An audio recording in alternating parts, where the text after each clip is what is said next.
Now it's my pleasure to welcome and introduce our keynote speaker, Dr. David Sousa. He's a former superintendent of New Providence, New Jersey Public Schools, and he was also the curriculum director and a high school science teacher there. He's got a chemistry label on his badge, so I think he was a chemistry teacher. So he turned a passing interest in brain research into a full-time calling 17 years ago. So he's now an international educational consultant and an author, and he's written more than a dozen books that take brain research and translate it into educational practice. And his most popular book is How the Brain Learns, and it's already in its 4th edition. So in his brain-related studies, just to give you a little background, he works with educators from the elementary level through the secondary level and all the way to university. And he's worked with educators all over the world. And he's actually presented to more than 200,000 educators at conferences like this. He holds a bachelor degree in chemistry from Bridgewater State University. He's got a master's degree in teaching in science from Harvard University, and a doctor's degree from Rutgers. So we're really excited to have Dr. Sousa here today, and please join me in giving him a hearty T-Cubed welcome.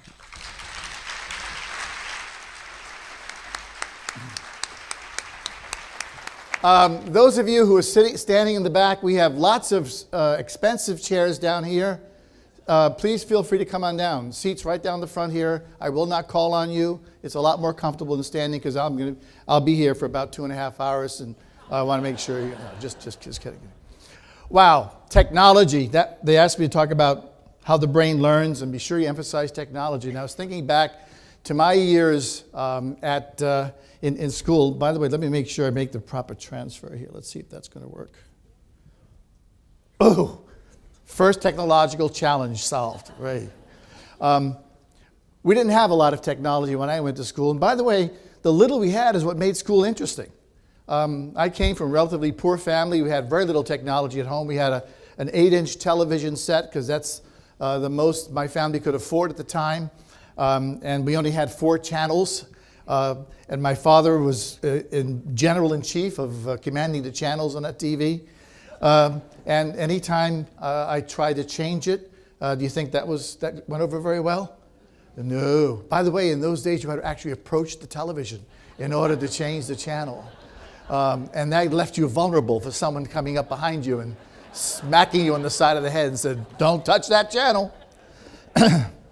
So school was interesting. School had lots of technology. Some of you look like you. Yeah, some of you may remember it. We had things like film strip projectors. Anybody remember those? Oh, yeah, about 8 of you. Terrific. Well, for those of you who don't remember, the rest of the older folks will fill you in on that. And actually, I was in high school when a great innovation came to that. They actually had a film strip projector connected to a phonograph. Anybody heard of a phonograph?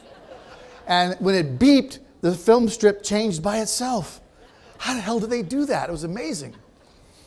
But the piece of equipment that really got our attention, that really drove the class wild, was something designed to, and the science teachers will enjoy this, designed to defy the law of optics. It was called the opaque projector. Anybody remember that? Yeah, an instrument designed to project the unprojectable. And in order to do that, you had to have a light bulb in there of about 2 million watts. And every time you plugged it in, the town went brown. And to keep that bulb cool, it had this huge jet fan in there that spun at enormous speeds. And those of us in the front row, our hair is blowing back, you know, that fan. But it was fun. It was really fascinating to see what this little thing on the screen you could barely make out. That was the technology we had. And it caught our attention because no one had an opaque projector at home. So this was a fun thing to do. Today, boy, the technology is incredible. I'm going to take a few minutes to talk about some of the incredible things we're learning about the human brain and how technology is impacting on that, and some other things that may be helpful to you as you think about those people who are in front of you whose job it is to learn from you. I only have a few minutes to do this, so I could actually spend several days with you telling about the applications of brain research to classroom practice, but I only have about 45 minutes or so, so I'll do the best I can within that limited time. By the way, excuse me, you've been sitting too long. How about standing up? Would everyone just stand up for a minute? I want some fresh blood in that frontal lobe. Good, because I saw some of you out late last night. I was there too. Do some toe raises like this. This helps gets the blood that's stuck in your feet and your seat moving. And tell the person next to you what a great time you're having so far.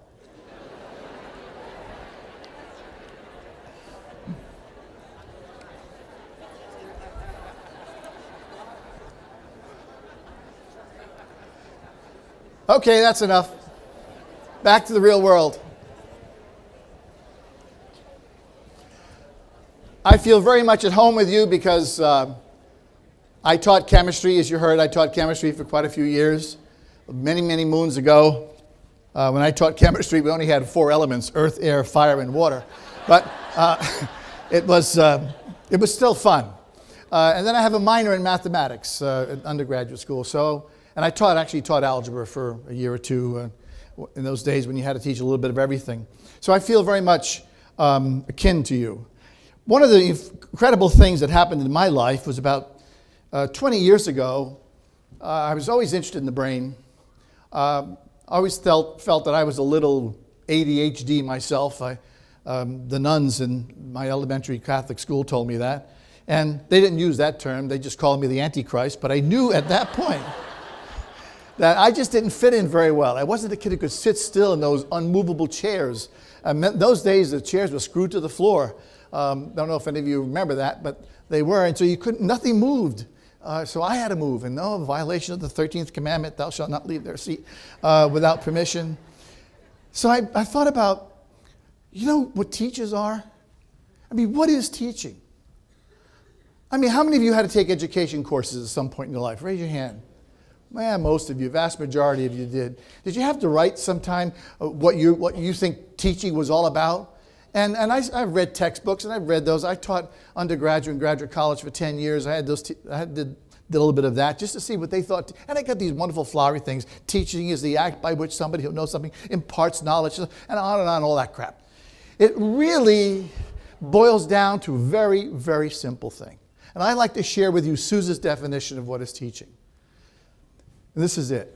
It's the only profession on this planet whose job it is to change the human brain every single day. That's what we do. Now, I have said this 1,000 times all over the world, and every time I say it, I get shivers up my spine. I'm getting shivers. I'm getting goosebumps right now. Just the thought of it. My job here today is to change your brain. It's just to make some new connections. In other words, I'll make it even shorter for you. Teachers are brain changers. Well, damn it, if we're brain changers, doesn't it make sense that the more we understand about how that brain works, the better we can be at that? Hello? It's okay to talk back to me. Does that make sense? Yeah, by the way, talk. This is, I think, a revolution in our profession. It's a rejuvenation. So let's be happy about it. It's a wonderful time to be in this profession. Sure, we have our problems. Never before have communities demanded so much of our schools. We don't just teach kids anymore. We raise kids in many places. In local parentis has never been truer. But the good news is we're learning more about how this brain works. And technology can help us with that. But like any good innovation, it has its positives and it has its negatives. We'll talk more about the positives today. We're brain changers. When you are in that classroom and you are working with your students, this is what's happening in their brain. New connections are being made. They're thinking, making connections from what you're presenting today to what they already know. They're searching their long-term storage areas to find out, what do I know about this so far? Does this make sense to me? Why do I have to know this? What's it going to do with me? That's what's happening. This is what makes us such an incredible profession. We change people's brains every day. This has become so important that we actually have a new science that has evolved now. It's called educational neuroscience. It's kind of the interface between neuroscience, pedagogy, the art of teaching, and psychology. Sometimes it's called mind, brain, and education. But it's a new science. It's now officially a science. And I hope you'll pay attention to it because it's designed to help us and you become more successful at what you do in the classroom. Or if you're an administrator, same thing, because you're trying to change teachers' brains or you're trying to change parents' brains. No matter what you do, everybody in this room is a brain changer in some way. The more you know about how it works, the better you can be at it. And what has research told us so far? There have been numerous studies now. The technology has been around for a while and invaded the classroom in a very great way. We know, and you can search these studies out, we know that technology can increase student attention, it can increase student retention of learning, it can increase interest, and it can increase achievement. All of those things, properly used in the classroom, this is what technology can do. In the limited time I have here today, I'm going to talk just about a few things. Number one, how do you keep their attention? Are you finding it more difficult to get kids' attention these days? Excuse me. Are you finding it more difficult to get kids' attention these days? Okay. Also, we're learning new things about memory systems. Our memory systems are changing. I'm not quite sure why that is, but I've got some surprises for you along that line. Next, we'll talk a little bit about making real-world connections. You all know about that. There are all kinds of projects trying to do that. And finally, I hope I have enough time, we'll talk a bit about how we learn math and the impact of language on acquisition of mathematical learning. So are we ready? Yes. Are we ready? Yes. Let's go. This is a revival in our profession, so let's make this a revival meeting, okay? Yes. Good. All right. Now, first thing, let's talk about attention. Tough to get attention these days, but you better pay attention because sometimes things can happen. If you don't, even the best of us can slip if we're not paying attention. The brain's main job is to keep us alive. And it keeps us alive by constantly monitoring our environment, looking for things it doesn't expect. Because anything that's unexpected in the environment may be a threat to you, so it has to assess it for that. So one of the best ways, and that's called novelty, something new in the environment. We define it as the unexpected, anything the brain perceives as not fitting the pattern of its current environment. So if you're sitting here right now and you're listening to the stunning words that are flowing from my mouth, and all of a sudden you begin to smell something burning, I can assure you your brain's attention is going to turn to that and not to me, because the brain is going to say, hey, wait a minute, something burning, past experience tells me that could be a fire, therefore you might be in danger, get your butt out of here. So anything that's new in our environment. Now, what does this have to do with the classroom? Well, let's see, this is what, March? How long do you think it took your students to realize your habits and patterns in the classroom? Talk to me. Yeah, a few days, weeks. How many elementary teachers are here? Elementary teachers. Just a few. All right. Well, probably it took them a week or two. How about middle school? Where are you? Okay. How long do you think it took them? Week tops. High school? Where are you? In college? University? Yeah. 3 or 4 days. We're creatures of habit. And they figure out your patterns very quickly. And so when they cross that threshold to your classroom, they may not know the content you're going to present, but they pretty much have got it down how you're going to do it. And so there's very little unexpected. There's very little novelty there. And so if there's very little novelty, what happens is the brain seeks it out. And as you know, kids have lots of different ways to find other sources of information, even in the classroom, don't they? Hello? Yeah, they sure do. And they also have devised wonderful techniques to make you think they're paying attention. You know, they could be texting on their knee and looking at you and smiling. They may even have a pen in their hands, says, oh, I'm taking notes here. And the really good ones, every now and then they'll do this. And you're saying, damn, am I good or what? Got that kid's attention. So novelty is critical to keep the brain's attention. Now, does this mean your classroom has to be a three-ring circus? Of course not. Does this mean you have to be a stand-up comedian? Of course not. But it means you have to, like it or not, you have to expand the bag of tricks that you have. And technology often offers us those kinds of tricks that you can use. And here's just a few things I'm going to suggest to you that you can use to novelty in the classroom. One of them is humor. Boy, I've been in some classrooms where a joke would really be novel in the classroom. Sometimes, you know, we take ourselves too seriously. And sometimes I've had math teachers who are like that. I know nobody like here. But my supervisor, I was a beginning chemistry teacher. My supervisor was the math science supervisor. He was actually a math teacher. Not like anybody in here. He was very precise, tight butt.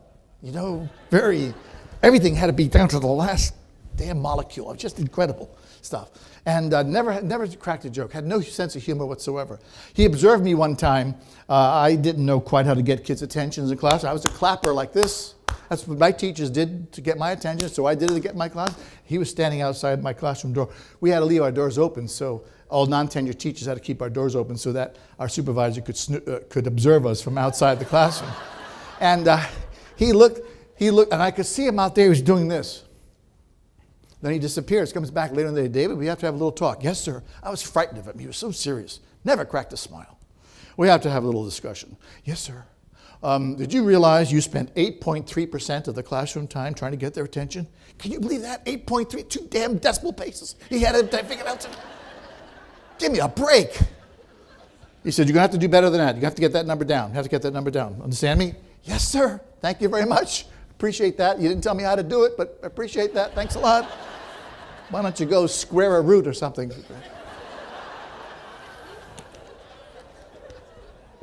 So, humor. Do not underestimate the physiological, psychological, and social benefits of laughter. By the way, notice laughter, not sarcasm. We don't need sarcasm in schools. Does anybody know where the word sarcasm comes from? No? I'll tell you. It's from the Greek word sarkasmos, which means to bite at flesh.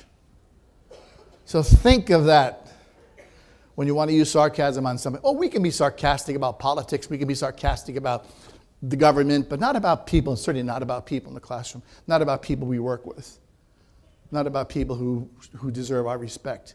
No place for it. And I know some of you may be coaches. I've heard coaches, oh, they know I'm only kidding. No, you don't. You don't know that. And when they're smiling at you, you don't know whether that's a smile because they think it's funny or if they're plotting revenge. You don't know. So there's no. Besides, there's so much good humor around. You don't need to be sarcastic. And look, all kinds. You go on the internet, you can find tons of humor on the internet. Unfortunately, I didn't see any sessions in your program here on humor. Remember, let's not take our work seriously, but take ourselves lightly. And you've seen some of these. I'm going to bore you with just a couple of them. Here's one teacher asked find X, kids, and students said, sure, here it is. I know. You've seen that one 100 times, right? Teacher should have said what? Find the value of X. Okay, here's another one. Okay, now I had you stand up, so that means your brain has now got some fresh blood there. Are you ready? We're going to participate in a little addition exercise because I want to get your brain really focused. We're going to do a little addition. Are you ready? Here's how it's going to work. Nice and loud and as fast as you can, because the faster you and louder you respond, the sooner we get out of here. Okay, I'm going to show you a number. When you see the number, say it out loud.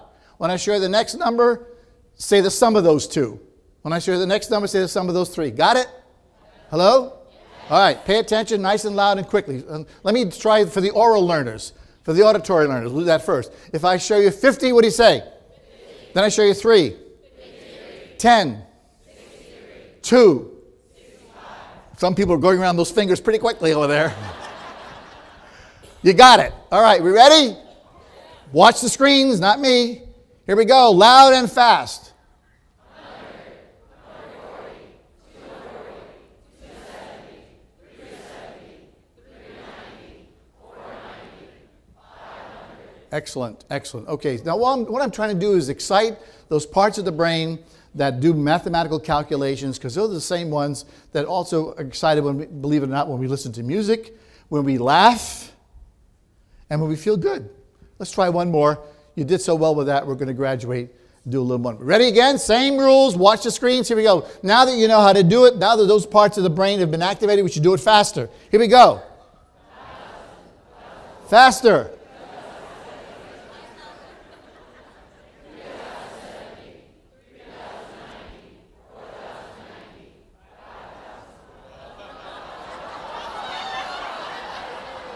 $5,000.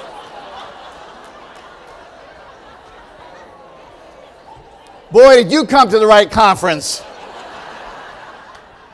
Better rev up those emergency sessions on remedial math.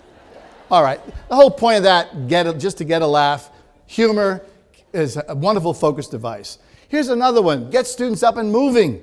I had you stand. I couldn't get you moving because we're too crowded in here. But just getting up, because when you sit for more than about 30 minutes, your blood pools between the feet and the seat.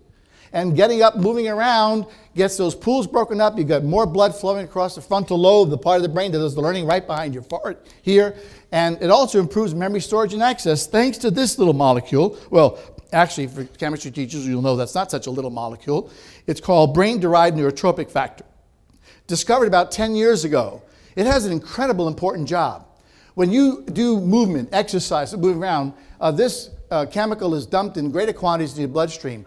Its purpose is to keep the neurons healthy. It helps to feed them. It helps to have them grow, because now we know that it is possible for new neurons to grow in the human brain, in the part of the brain, the memory system, in the hippocampus. It helps new neurons that are growing to become strong and vibrant and to connect to other neurons. Very powerful. The other thing, notice I said it improves memory storage areas. Now, why is that? Let's explain this to you. And try to remember this picture, because we'll come back to it later on. At the base of the brain is a smaller part that they call the cerebellum, which literally means in Latin, little brain. It looks a little different from the others because it's got striated tissue instead of the convoluted tissue of the main part of the brain.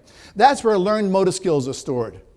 When you first learn a motor skill, it's up in the cerebrum, the active part of the brain. But then after you do it over and over and over again, the brain moves that to the cerebellum so it releases the frontal lobe to do other kinds of things.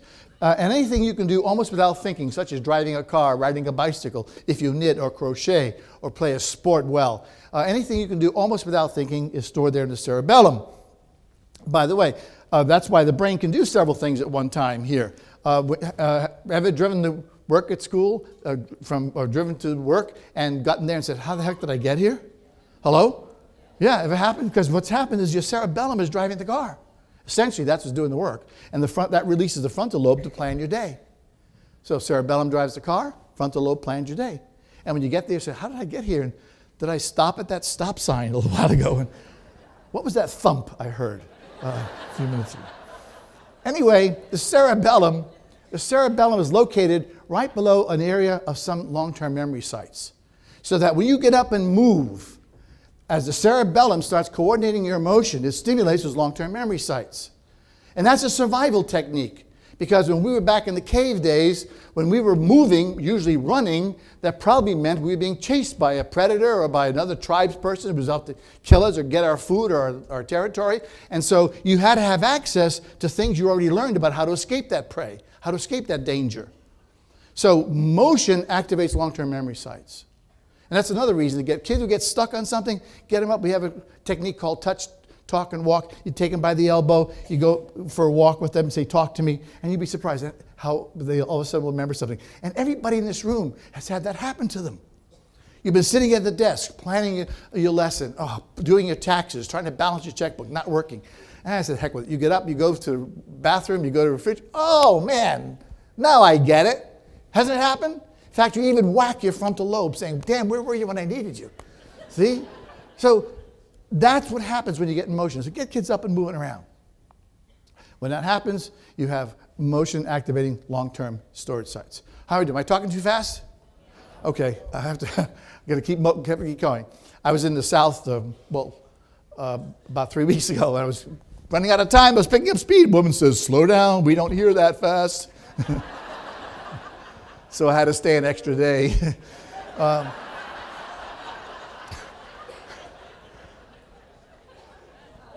Once again, I did not find anything in your sessions about applications of movement to math, so you'll have to go to the internet for that. Maybe next year, as a result of this presentation, you might have some of those on humor and on movement. Okay. And by the way, sometimes the technology is a problem there. It tends to keep you in your seat to work with the technology rather than get up. Of course, now with these portable calculators you have, kids can get up and move around as they're punching those buttons and talking to each other. Talk is a very powerful memory device, by the way. Because when you talk about it, you're rehearsing it. Well, we'll come to rehearsal, getting ahead of myself. Quiz games, another one. Students learn material while writing the questions and answers. A process called rehearsal. I don't know how much you know about rehearsal. Rehearsal is a cognitive neuroscience term that talks about ways in which we try to increase the probability that retention will occur. Not just learning, but retention will occur. And there are all kinds of games. You have elementary ones in middle school and high school. These all can be adapted. And I have found in your program there are conferences with sessions on math games. So if you'd like to find out about those sessions might be helpful to you. Now let's take a minute to talk about types of rehearsal. There are two types of rehearsal. Rote rehearsal is when you want someone to remember something in exactly the order it's presented, because order is critical. And examples of that would be, and by the way, it may not have any meaning, but you want them to remember it that way. It's better if it has meaning, but it may not. Alphabetical order, multiplication tables, steps in a procedure. These are all examples of trying to remember something in rote, and alphabetical order is very critical to know you can't just do it randomly. You have to get it right. That's important. So rote rehearsal does have its place. Remembering the lyrics and notes of a song. Obviously, rote rehearsal. But then we also have elaborative rehearsal. In elaborative rehearsal, the brain's throwing things around its head. It's trying to find different kinds of connections. Does this make sense? How do I move this around? What do I know already that can connect to this? And those compare and contrast two different kinds of procedures. Example of elaborative rehearsal. Find a different way to solve this problem. Elaborative rehearsal, because there may be maybe 4 or 5 different ways to do it. How could you use this math info in a real world situation? Another example of elaborative rehearsal. Now let me show you what happens in the brain with these two types of rehearsals. These are PET scans you're going to see. Let's start with rote rehearsal. There's a PET scan of some kid. This is a 17-year-old. Both of these are taken by a 17-year-old average high school kid. And here he's doing some rote rehearsal. He's just repeating some steps in a procedure. I think this happens to be in biology, as I remember. But notice that mostly the language centers of the brain are activated. And those, let's see if I can get this to work here. Can you see that? There's the language areas of the brain, Broca's area, and also the angular gyrus, which is translating information. Because what he's doing is just translating the information as he learned it in a particular sequence. Now look what happens when we do elaborative rehearsal. Hello? Can I have the appropriate response? Ooh. Is that brain busy or what? Yeah. By the way, that brain is similar to what I also have a picture of a teacher's brain as someone is teaching something. And it looks almost like that. So see how much it engages the brain. Now you have by the way, as you can figure out, the frontal lobe is in the front, to your left here. So here's the frontal lobe. Look how active that is involved. You've got the language areas. You've got some of the math areas here involved as well. Oh, all right, David, don't get too excited here. And stick with the control button. Here you got the visual cortex involved, lots of areas involved. So all we're suggesting is that sometimes in the interest of time, we focus too much on rote rehearsal, when elaborative rehearsal has a much higher probability of stimulating that brain, maintaining interest, getting the kid to understand exactly what we're teaching, and remember it because it has meaning, not because they've just memorized some series of steps. Math with music. You've heard a lot about this. That's another way in which we can add. By the way, all you got to realize is I often say that math, or that music rather, is the artistic expression of mathematics. There's an awful lot of mathematics in music. In fact, the very same parts of the brain are stimulated when you're processing music as when you're processing mathematical information. Same parts of the brain, right frontal lobe. So, get kids to do kinds of things with music. Here's the internet has examples. I didn't find any here, but the internet has examples of using music to teach math concepts. Here's a very short example.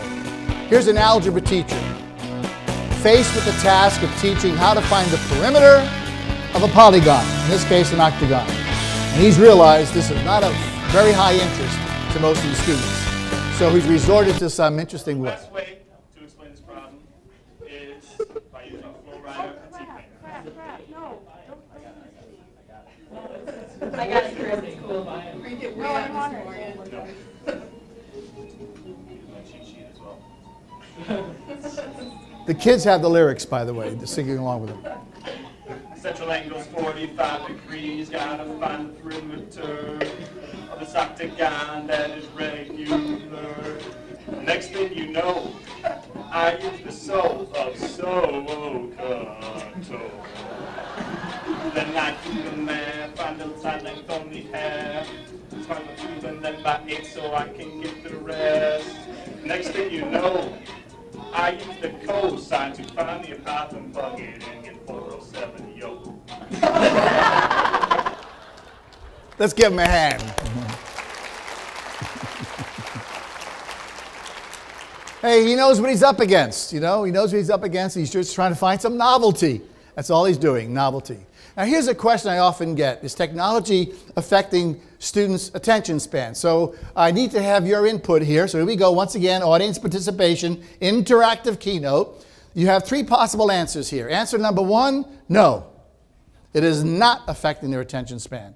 Answer number 2, yes, it's making the attention span longer. Or option number 3, yes, it's making the attention span shorter. So, oh, no, don't tell me. I know the answer. So your task now is to think about it for a second and make a decision. Now, no abstentions here. You all work with kids or around kids. You know you've got to have an opinion about this. Is technology changing attention span? No. Yes, longer. Yes, shorter. Make a decision in your mind quietly. I'll give you 10 seconds to do that.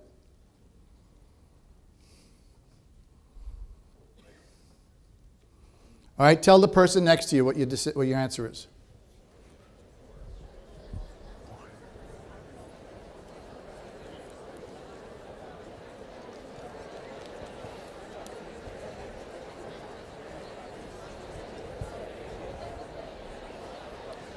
Okay, time's up. Thank you. How many of you said no? Raise your hand. Look around, by the way, so you see how the vote's going. No. Ooh. Only about a dozen. Very interesting. How many of you say yes, longer? Okay. How many of you say yes, shorter? Now that's split about 50-50, but a very small group said no. And to them, I congratulate you because the answer is no. What is happening is the demands our attention are increasing. But once the kid decides what to turn his attention to, they can stay with it for hours and hours. So it's not that attention span is getting shorter, it's that the demands are. For example, look at this guy here. Email, homework, cell phone, gaming, Twitter, iPod, Facebook. I don't even have them all here. All these different things are demanding his attention. By the way, and you have to, somewhere along the way, you got to fit school in there. We're just one of the things that is demanding the students' attention. So don't fall into that trap, because I sometimes hear teachers, well, you know, they can't concentrate on anything anymore. That's not true. What's happening is it's getting tougher to it's getting tougher for them to decide which side to focus on. So and that's an important difference, because if you're doing a good job at novelty, if you're doing a good job of presenting meaningful lessons, they will give you their attention. Okay, multitasking. Technology, you hear a lot of that. Boy, technology can help me multitask. So, how many of you think you're multitaskers? Raise your hands. Come on, I'm not going to call on you. How many are multitaskers? That's all. I thought more. How many of you think you're very good multitaskers? How many of you think there's no such thing as multitasking? Oh, that's interesting. Got a good group here. All right, well, look, let's find out. By the way, the term is misused. So let's talk about it in the vernacular, and let's talk about it scientifically. In the vernacular, multitask means just doing more than one thing at a time. But in science, we say, what's doing the multitasking? What part of the brain? Now, the brain has always been a multitasker. My ability to walk and talk, that's two things at once. And I might even be able to chew gum while I'm doing that. That's multitasking. Why am I able to do it? The cerebellum is allowing me to walk. The frontal lobe and my language areas are allowing me to speak. Now, how many of you think you're good multitaskers? Don't be shy. Okay, good. Let's see. By the way, for those of you who are not sure if you are, you're going to take a test. All right? So here's the test you're going to take right now. Get ready. By the way, somewhere, if you can find a little piece of paper, I'm not going to collect it. This is for you. Or you can do it on your technology thing that's in your lap. What do you call that? Laptop. Thank you. There, or maybe on the back of your in the back of your program, there's some note pages there. What I want you to do, here's what's going to happen. I'm going to show you, I'm going to test you at multitasking. What I'm going to show you are some pictures of bells. Some words, some bell words, the word bell will show on the screen, and bell sounds. Because when we talk about multitasking scientifically, we're talking about the same type of task. So what we're going to do here is we're going to have cognitive tasks. These are 3 different cognitive tasks. You have to look for pictures, you have to read bell words, and you have to listen for bell sounds. And so if you have that little piece of paper, just put down those 3 letters, P equals, W equals, S equals. This is a nice self-test for you. See how good a multitasker you are. You can go home and brag to your friends and family. If bragging is the right term.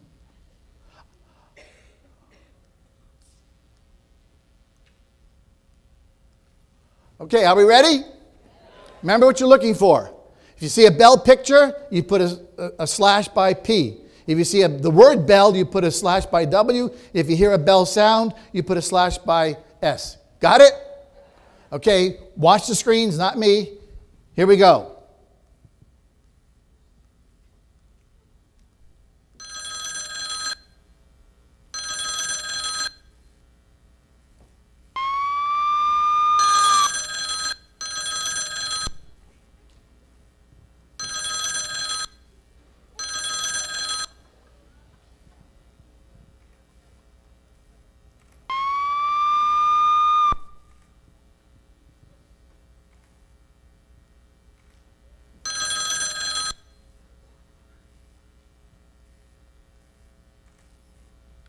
Done. Task is over.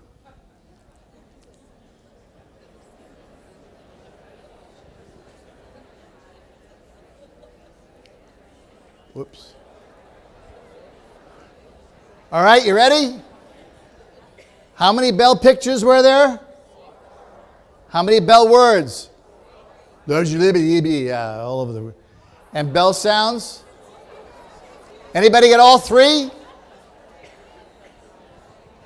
Anybody get all 3 correct? Without guessing? 1, 2, 3 people out of about 4 people out of about 1,500 maybe, or 1,000 people in this room. Sorry, folks.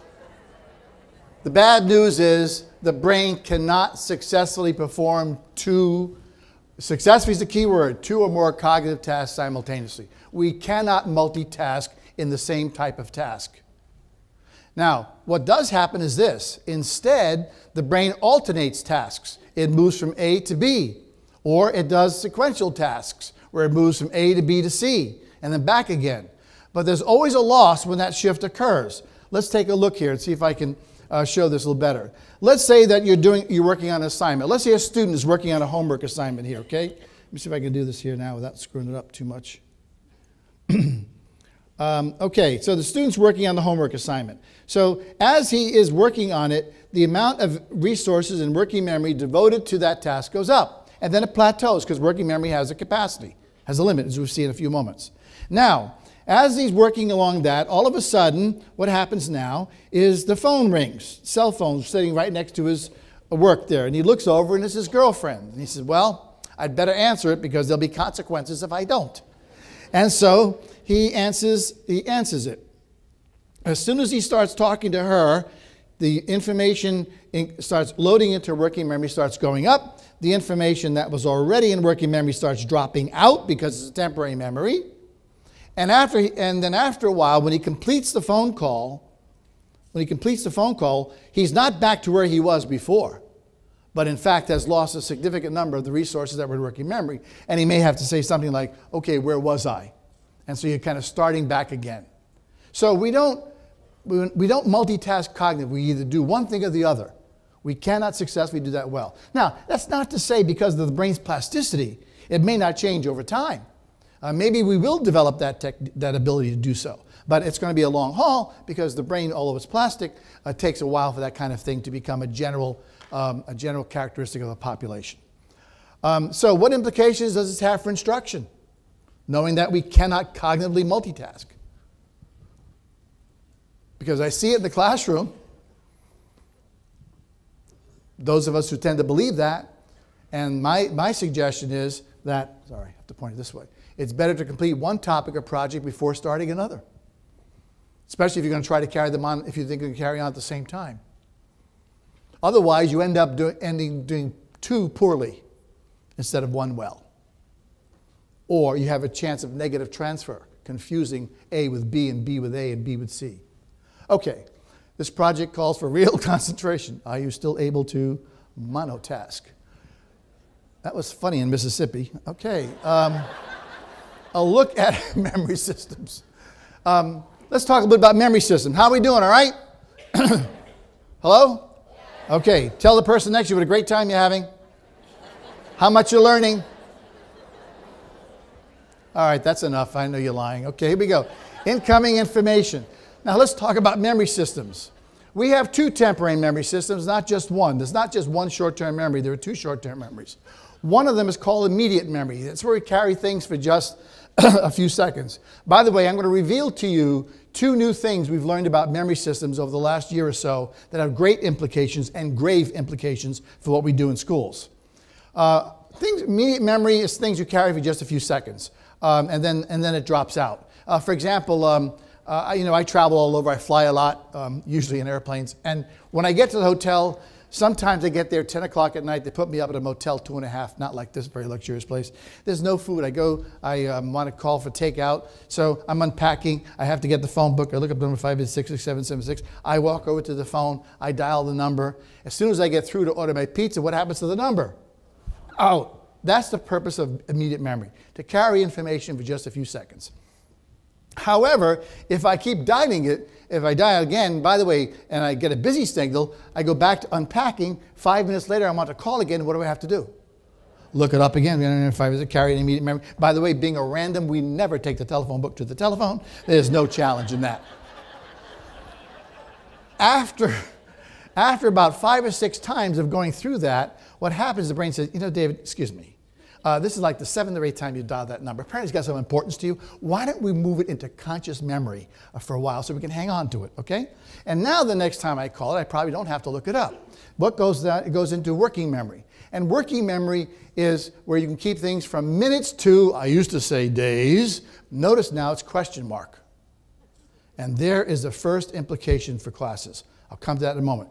Because I know everyone who's ever taught for any length of time has experienced a phenomenon that that was unexplainable, but I'm now going to explain it to you in just a few moments. Working memory is also a temporary memory. It has a limited capacity. Now what is the capacity? This was studied back in the 1950s. A man by the name of George Miller wrote a book called The Magic Number 7 plus or minus 2.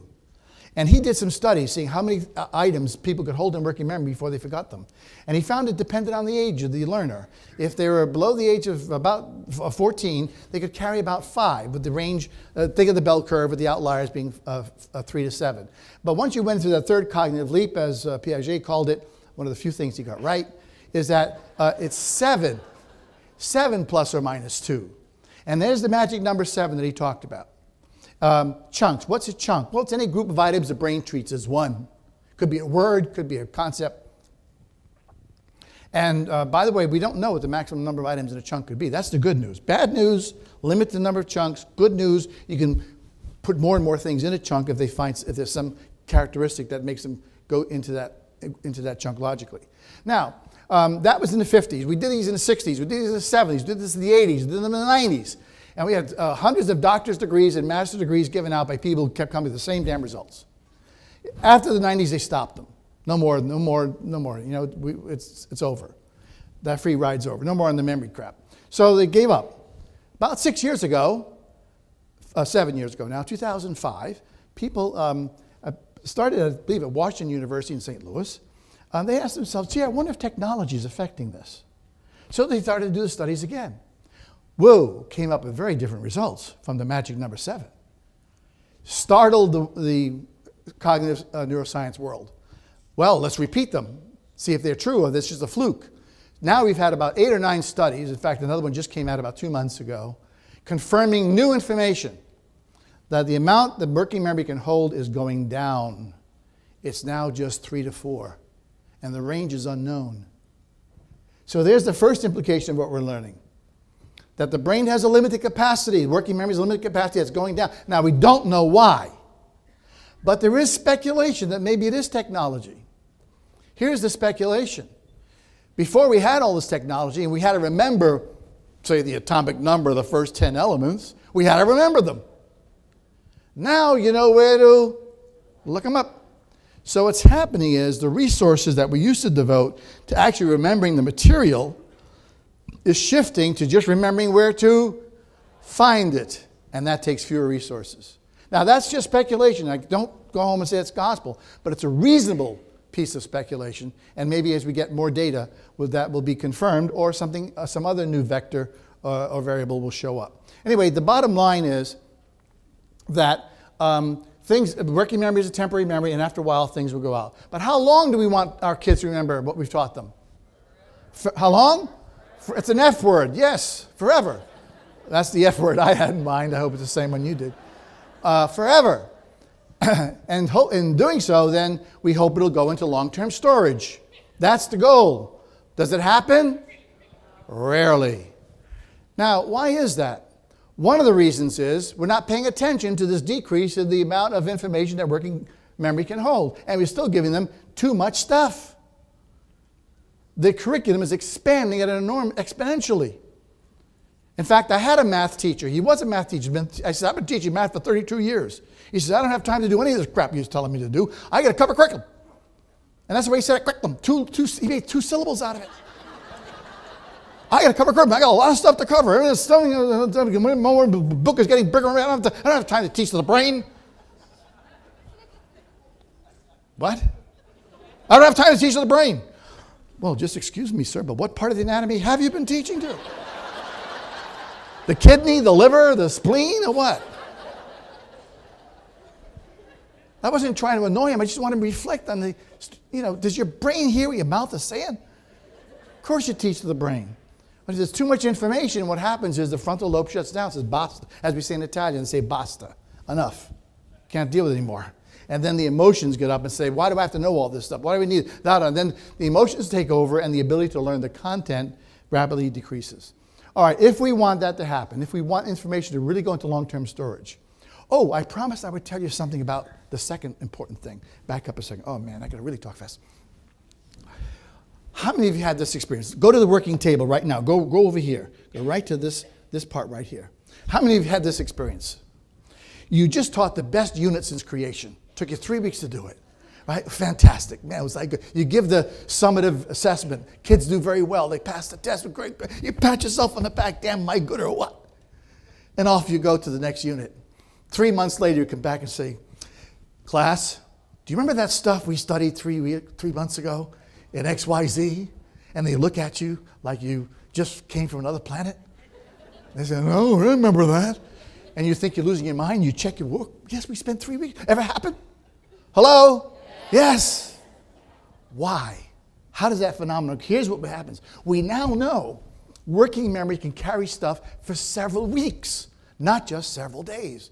And what happens is, if you're going to give the test on Friday, Thursday night, those kids load up working memory with the stuff, they play the game, what's the teacher going to ask? And they load that stuff in there. And they come into class the next day. Notice how they walk? They walk kind of like this because they're carrying all that stuff in working memory. And then you give them the test, right? And you give them the test and they go, oh man, okay, let's see. Oh yeah, I studied that book. And as soon as they write down the answer, where does it go? Out. Why? Don't need it anymore. They write the next thing down. Oh damn, true and false. Didn't expect that. True or false? What's today? Friday. False. Okay. And then what really ticks them off, they get to the end and they still have stuff in here. Damn, I learned that stuff for nothing. And where does it go as they walk out the door?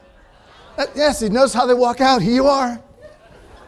There's that working memory is empty now. They feel relieved of it. They hand it to you. And off you go. The worst thing you can say to them on Friday morning is, I think we'll postpone this test until, oh, no. I got to carry this crap around all weekend. No. Give me the test. Give me the test now. So if you don't want that to happen, and you want the stuff to go into working memory, then these two things have to be present. Sense. Do I understand this? Now, studies show us that teachers spend about 90% of their planning time planning for sense. Most of us do a darn good job at that. That's not the problem. The problem is, I mean, kids will tell you, oh, now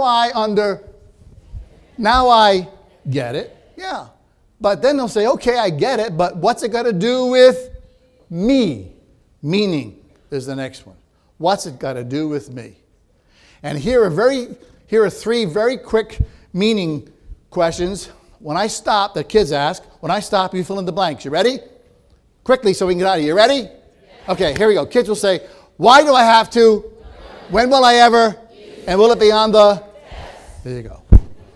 3 meaning questions in a row. If we're spending 90% of our planning time on sense, we're not spending enough time on meaning. And that's the one that really is the more important of the two. All right. Meaning, connect math and science to the real world. I still see math books with some of those ridiculous questions in them. Of course, this student was ready, suspecting that a train problem might be on the algebra midterm. Gary came prepared. Brought his damn trains with him.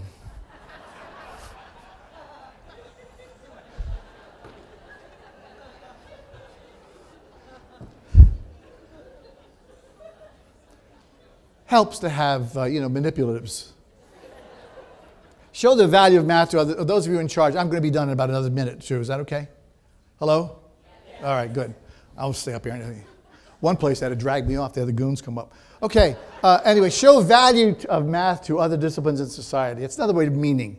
I mean, look, we're going back 5,000 years here. Look how they use math to build these things that are still standing today. This is incredible. How did they do that in that time? There are remarkable things on this planet that all come from human ingenuity in the applications of math from thousands of years ago and still affect our society today. Show the value of math to building bridges and other kinds of things. Here's a wonderful photo. It has 3 different types of bridges in a row across that river. I mean, these kinds of things. The math does have applications to the real world. Of course it does. All right, let me quickly talk about learning math, because you know what? Number sense is an innate capability. You never hear a kid say, you'll hear kids say, I can't do math, haven't you? Hello? Yeah. Have you ever heard them say, I can't do language? No. Yet they're both innate skills. We have areas of the brain dedicated to it. Broca's and Wernicke's area dedicated to language acquisition. And we have this part of the brain here dedicated to arithmetic calculations. Now, is that calculations necessary in terms of 17 plus 32 equals, well, whatever it is?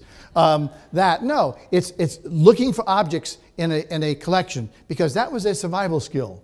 It's called numerosity. Numerosity was the ability to detect how many things were added or removed from a small collection. Why? It was survival. For example, and let's define numerosity, by the way. It's the ability, and this is innate, we have genetic predisposition to this, the ability to determine if an object has been added or removed from a collection without counting. Why? Because when you went out hunting for those animals for food, remember, they were looking at you as food as well. So you had to be very careful. You had to make sure you knew if you had enough guys to overtake a group of those animals, or if there are too many of them and not enough of you, maybe it's better to retreat. Now let's try it. Look at the screens.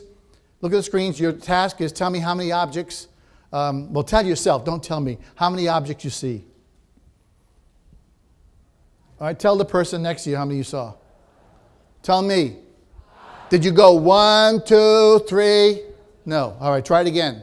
Here we go. Look at the screens, please.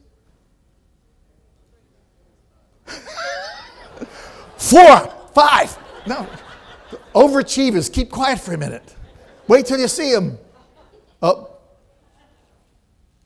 What happened here? You saw that one. Now the next one. 4. You could tell that 1 was removed, right? Without going 1, 2, 5 minus 1 equals 4. That's the ability we're talking about. Now, in order to do mathematical processing, however, the brain requires 3 systems. First of all, and we have all 3 systems in use. And this is very important for us to understand as teachers of mathematics and science, which of course uses math as a very important tool. We have symbol processing. We represent quantity by symbols, 1, 2, 3, 4, 5, and so on. We also represent quantities by actual objects, like Cuisenaire rods, I hope, are back and still used. I mean, they're really important to understand to help little kids see the visual nature of numbers.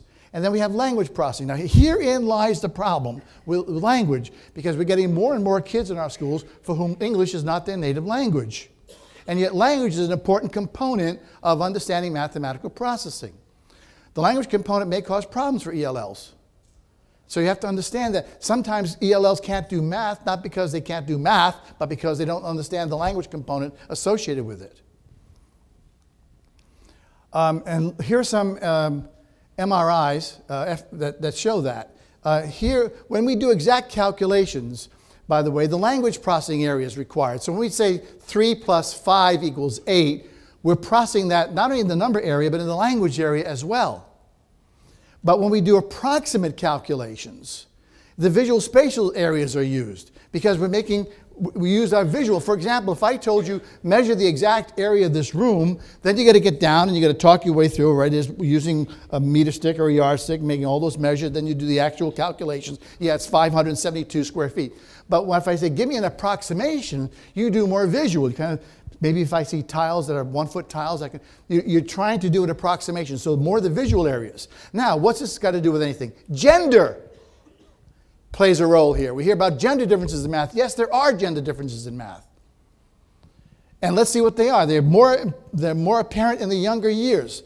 And it comes with spoken language and other skills. For example, with boys, going too fast here. More young boys acquire visual, spatial, and temporal skills, that is the ability to tell time, faster and easier than more young girls. Why? Because when men were out in the savannah, they had to have good visual skills to see the animals. They had to be able to run from them, had to have good spatial skills. Those with poor visual and spatial skills got eaten. So their genes never entered the gene pool. Right? Also, Gabby hunters didn't last very long either. So hunters with good language skills got eaten. That left the ones with good visual, spatial, and temporal skills. Okay? Now, girls, on the other hand, they develop spoken language skills faster and easier than more young boys. By young, we mean between the ages of 3 and 10 years of age. Now, why? Because the girl's job is to stay in the cave, to keep the children safe by talking to them, by transferring the language. There was no written language, transferring the oral language, and also making up stories because the kids wanted to be outside. And if they go outside, they end up being snacks for the predators that are out there. Here come tapas, and the kids are out there. So, spoken language skills. Now go back to this. What does this mean then? If girls are better in language skills at an early age, it means they're usually better at arithmetic. There's a strong correlation between the two. And boys aren't that great at arithmetic. But the boys get better when you, by the way, remember this is general. There are always exceptions. By general, we mean somewhere between 60 to 70%. So there are a lot of exceptions. But it explains why girls then get a little panicky when they get into algebra where there are more than one answer, or get into geometry where there's a lot of visual spatial, and the boys start to excel there. So all we're saying is keep these brain differences in mind. Try to do more work with girls in visual spatial. Again, that's where Cuisenaire rods and things like that, visual representations of numbers will help them, and also help boys with language, develop language skills so they can be better at that. All right, brain science, part of language math processing, so use clear and simple language. Here's the last slide, I believe. This is a wonderful study that was done not too long ago. They found that by rewriting some of these problems in books, that kids did better because they made the language more. There's 2 things that are done here. First of all, when a kid is reading this problem, he's loading in all the information he can. But the working memory has a limited capacity. And there's a lot of information here that distracts us. There's no value to solving the problem. Then we put the question at the end. What we have found is, if you take out the unnecessary language and put the question at the beginning, what happens then, because in this situation, the brain doesn't know what's important, so it takes in everything.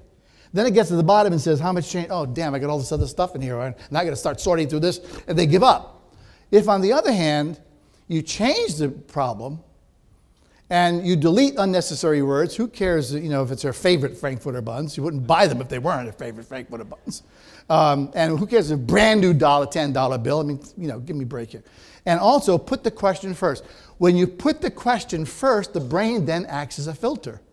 And it screens out what it doesn't need to answer the question. Simple little tasks, and here's where technology can help you. Simple tasks like that bring success. The problem is not the ability to do math, the problem is the language. So why not help them with the language? Okay, well, I hope you understand. Maybe you'll give some thought to this as a result of the session. One thing I'm going to do is a new peer-reviewed professional journal is out to show you this is serious stuff called Mathematical Neuroscience, thinking how mathematical models can be used in neuroscience to explain neuroscientific phenomena. So I hope you will give this some of your attention and not have kids write here, "Dear Math, I'm sick and tired of finding your ex. Just accept the fact that she's gone. Move on, dude." And that's what I'm going to do. Move on. Thank you very much.